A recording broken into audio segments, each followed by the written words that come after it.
Pumunta siya sa Canada, dala-dala ang pangarap na magandang buhay, lalo na sa 5 niyang anak na puro kalalakihan.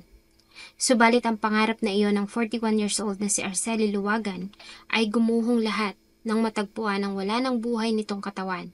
Makalipas lamang ang halos 6 na oras matapos nitong lisanin ang kanyang pinapasukang printing company. Sa ginawang investigasyon ng mga pulis ay nagawa pang makuhaan ang ilang mga huling sandali sa buhay ng Filipina. Paano niya sinapit ang karumal-dumal na kamatayan? Sino ang salarin?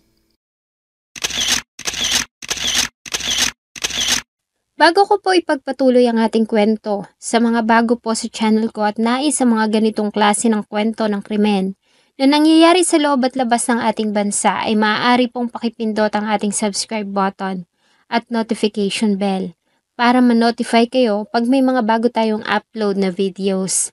Tahimik at mahiyain, larawan ng isang Filipina, ganyan nila ilarawan si Arcely Luwagan. Siya ay tubong na Gilian Isabela kung saan siya ipinanganak noong 1967. Nang makapag-asawa ay mas pinili nilang manirahan sa Santa Cruz, Ilocos Sur, kung saan sila bumuo ng pamilya at binayayaan ng 5 mga anak na puro kalalakihan. Bagamat nagtapos ng kursong commerce ay hindi sapat ang kinikita niya dito sa ating bansa para sa gastusin ng mga anak, lalo na nga at nag-aaral na ang mga ito. Kaya naman nilisan noon ni Arcely ang ating bansa at namasukan bilang nani sa Hong Kong. Matapos ang 2 taong kontrata at may sapat ng pera para makapag-apply sa Canada, ay muli niyang nilisan ang ating bansa noong 2004. Nagtungo siya sa Canada para sa mas magandang opportunity doon, maliban sa naroon ang 2 niyang kapatid na babae at nakatatandang kapatid na lalaki. Ayon sa report ng OWA, nilisan ni Arcely ang ating bansa noong February 27, 2004 para magtrabaho sa Canada bilang caregiver. Nang matapos nito ang 2 taong kontrata ay nawalan na sila ng communication dito. Marahil umano ay direkta na itong na-hire sa Canada. Ang buwan ng January ang pinakamalamig na buwan sa Calgary, isang city sa Alberta na matatagpuan sa kanlurang bahagi ng Canada. January 17, 2008, sobrang lamig sa Calgary at halos lahat ng tao ay nasa kani-kanilang bahay. Bukod kasi sa pagpatak ng snow ay tinatayang nasa minus 30 degrees ang temperature sa labas.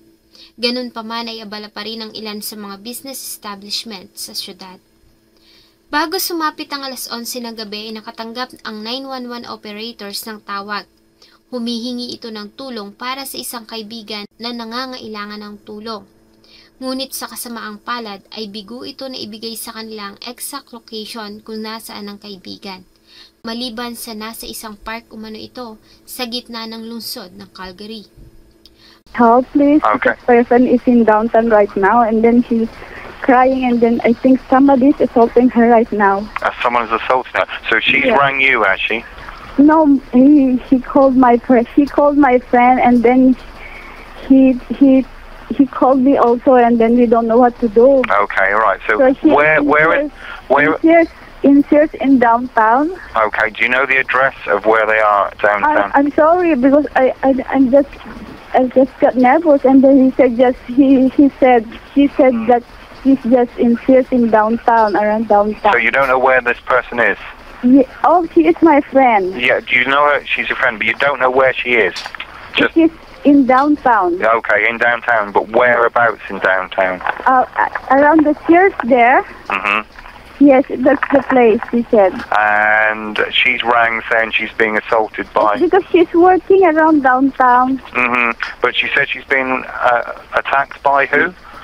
But I don't know because maybe some men because he said they're trying to rape her. Makalipas ang ilang minuto, ay muli silang nakatanggap ng tawag. Sa pagkakataong ito ay nagmula ang tawag sa isang lalaki. Ayon sa kanya ay kailangan ng tulong ng kanyang kaibigan dahil may gumahasa umano dito. Muli nilang tinanong ang location ng biktima, subalit hindi rin ito alam ang eksaktong location. Ayon sa kanya ay nasa isang park ito sa downtown Calgary. Calgary Police Emergency. There's something happening on the 8th Avenue. There's a Filipina lady called me that he needs help in that road. Okay, are you there? I'm not there because I'm driving because it's difficult to drive. And he said there's a guy raped her. A guy what? Her? I'm having a hard time understanding you. Raping her. There's a guy raping her. Okay. Yeah. Okay, do you know, so you passed by? No, I am the friend of that girl. Okay, so she called you. She called me. Why wouldn't she call? Does she have a phone number I can call her at? She's in some kind of trouble, but you don't know where she is. Yeah, she is along the 8th Avenue because she's working at the office of computer there.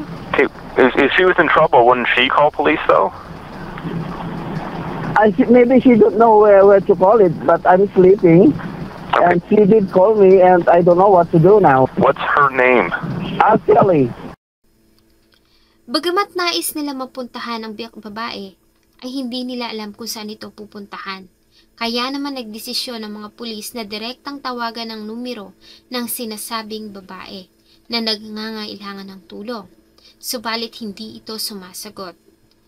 Kahit pa nga ilang beses na sinubukan nila itong paulit-ulit na tawagan. Muli nilang tinawagan ng second caller na nagpakilalang si Melchor. Ayon dito ay natanggap niya ang tawag mula sa kaibigan na si Arceli. Ayon dito ay pauwi niya siya galing sa trabaho nang mapansin niya na may sumusunod sa kanyang lalaki. Makalipas ang 10 minuto ay muli siyang nakatanggap ng tawag mula rito. At sa pagkakataong iyon ay humihingi na ito ng tulong dahil sa ginahasa umano siya ng nasabing lalaki. Bagamat hindi alam kung saan pupuntahan, ay nagsimula silang kumilos. Nagsimula sila sa tinitirhan nito sa Southeast Calgary, kung saan ay nagawa nilang makapanayam ang roommate nito. Ayon sa kanya, ay kasama niya na nangungupahan sa silid si Arceli. Nagtatrabaho umano ito sa kabayanan at natatapos ang shift nito ng 10:00 ng gabi. Kalimitan ay umuwi ito ng bandang 10:30 hanggang 11:00 ng gabi, sakay ng train. Bihira itong nalilate sa pag-uwi. 12:00 na ng hating gabi, 1 oras makalipas na matanggap nila ang unang tawag, subalit bigo pa rin sila na malaman kung nasaan si Arceli Luwagan. Muli ay tinawagan ng mga pulis ang kaibigan ni Arceli para malaman kung saan ito nagtatrabaho. Noong una ayon dito ay hindi niya alam ang eksaktong address, pero kaya niya umano itong ituro sa kanila. Kaya naman sinundo nila ito at nagtungo sila sa lugar kung saan nagtatrabaho si Arceli. Dinala sila nito sa Western Canadian Printing Company. Kinausap nila ang supervisor doon at agad na kinontak ang mga tao na kasabay na Arceli ng shift. Ayon kay Jane, ay umalis si Arceli sa opisina nila ng 10:00 ng gabi. Nang tingnan nila ang CCTV footage, ay nakumpirma nila iyon. Dala ang personal na bag ay nakita si Arceli na lumabas ng establishment ng 10:00 ng gabi. Tumatakbo ang oras subalit wala pa ring sign ni Arceli. Lahat ng mga officers na naka-duty ng gabing iyon ay tinawagan na para mag-search. Muli nilang sinuyod ang kabayanan ng Calgary. Mga parks, eskinita, maging ang malalaking basurahan. Subalit hindi nila ito natagpuan. Ang pagbaba ng temperature mula 30 hanggang 19 degrees Celsius at ang pagbuhos ng snow ay dumagdag pa sa paghihirap ng mga naghahanap. Pagsapit ng 5:30 kinabukasan ay muli silang nakatanggap ng tawag sa 911 sa pangatlong pagkakataon. Ang tawag ay galing sa isang babae. Ayon dito ay may ire-report siyang insidente. Naglalakad umano siya papunta sa bus stop nang makita niya ang wala ng buhay na katawan ng isang babae malapit sa Franklin Station sa gilid ng New Baptist Church sa Calgary. Naglalakad umano siya sa daan na dinaraanan ng mga bisikleta nang makita niya ang babae. Hindi ito gumagalaw, nakababa ang kanyang pantalon hanggang sa kanyang sakong at duguan ang kanyang mukha. I'd like to report an incident from some sort. I was walking to the bus stop this morning and I found a dead lady. You found what? A dead woman. Where?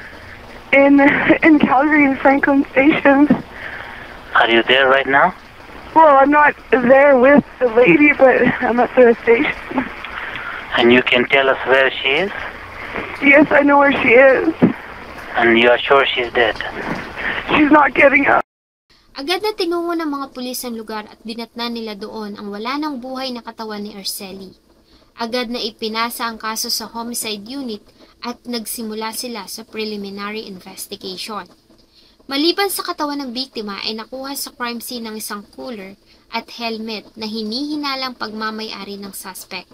Ganon din ang ilang fingerprints at DNA. Base sa autopsy, si Arceli ay nagtamo ng mga malalaking sugat sa kanyang mukha at ulo.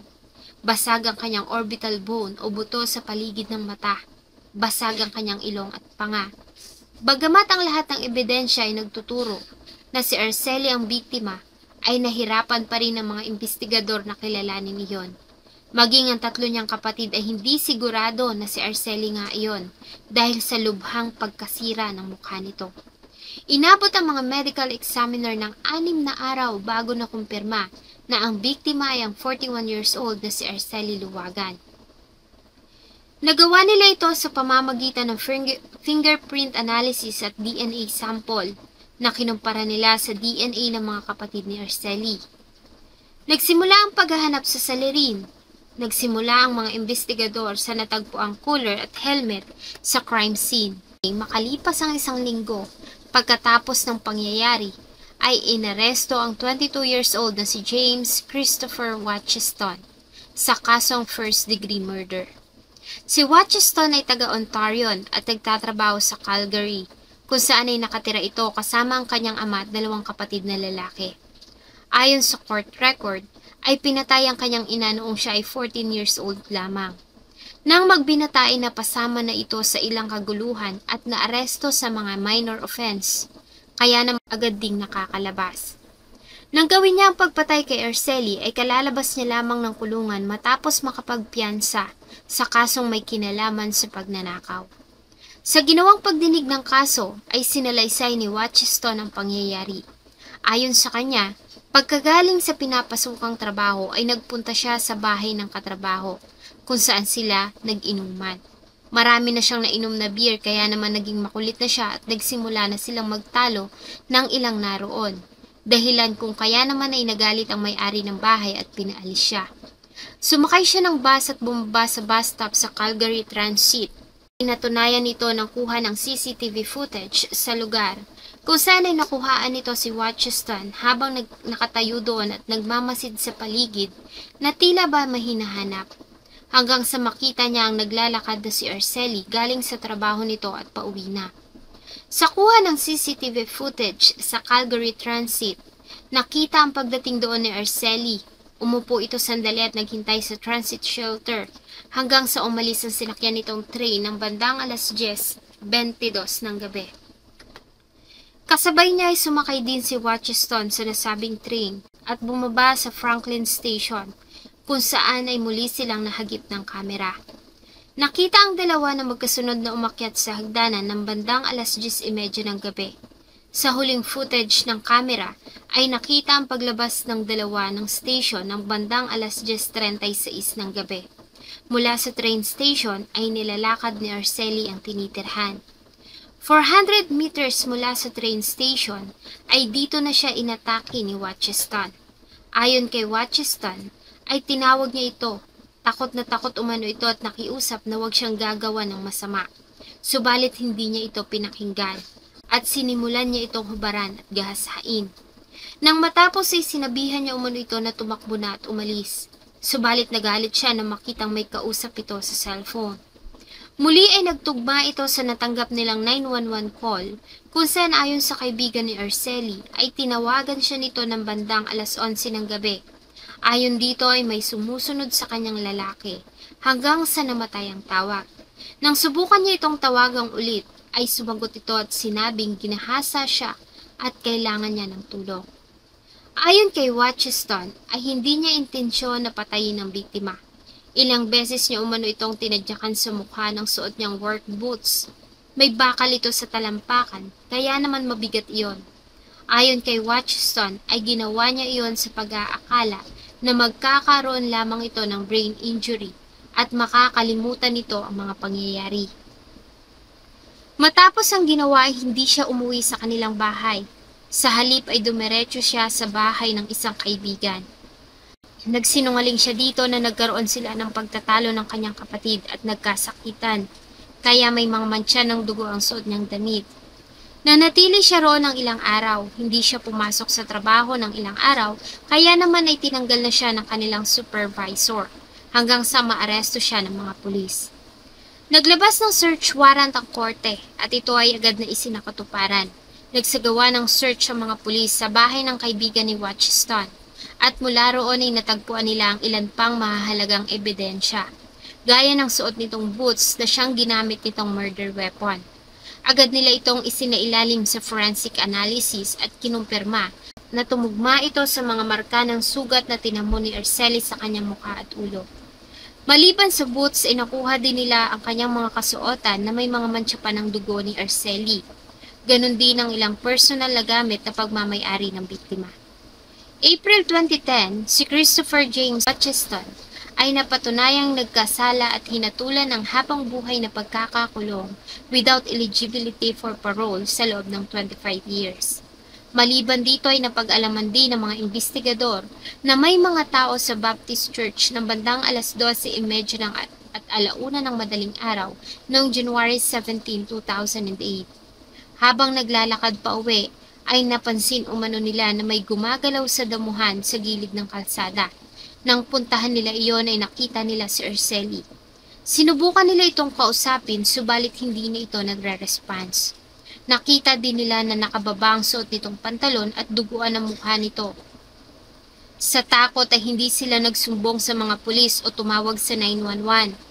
Ayon naman sa medical examiner, kung sakali man na humingi ng tulong ang mga ito ng bandang alas 12:30 ng madaling araw, base sa mga tinamo nitong sugat ay hindi na rin ito maliligtas pa. Ang katawan ni Araceli ay kirinimate at iniuwi sa kanyang pamilya sa Pilipinas. Nagawa namang makakalap ng trust fund ng dating pinapasukan ni Araceli at umabot iyon ng $100,000. Ang pera ay pinadala nila sa pamilya niya sa Pilipinas para magamit ng mga anak niya sa pag-aaral. Nang mamatay si Araceli ay bata pa ang kanyang bunsong anak at binatilyo pa lamang ang panganay. Sa kagustuhan na matupad ang pangarap ni Araceli para sa mga anak na maidala mga ito sa Canada, ay sinubukan ng kanyang kapatid, subalit nabigo siya.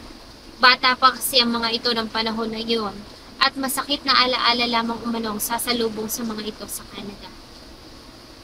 Sa isang interview sa kapatid ni Araceli noong 2015, ayon sa kanya, ang panganay na anak nito ay hindi na nagtapos ng pag-aaral. Ganun pa man ang pangalawa at pangatlo naman ay mga engineer na. Nag-aaral naman noon ang pang-apat at kumukuha din ng kursong engineering. Samantalang ang bunso ay nasa high school na. Bagay na sigurado kung ipinagmamalaki ni Araceli Luwagan. Salamat po sa inyong patuloy na pagtangkilik sa atin pong mga videos. Huwag niyo pong kalimutang mag-iwan ng saloobin at suggestion sa atin pong comment section.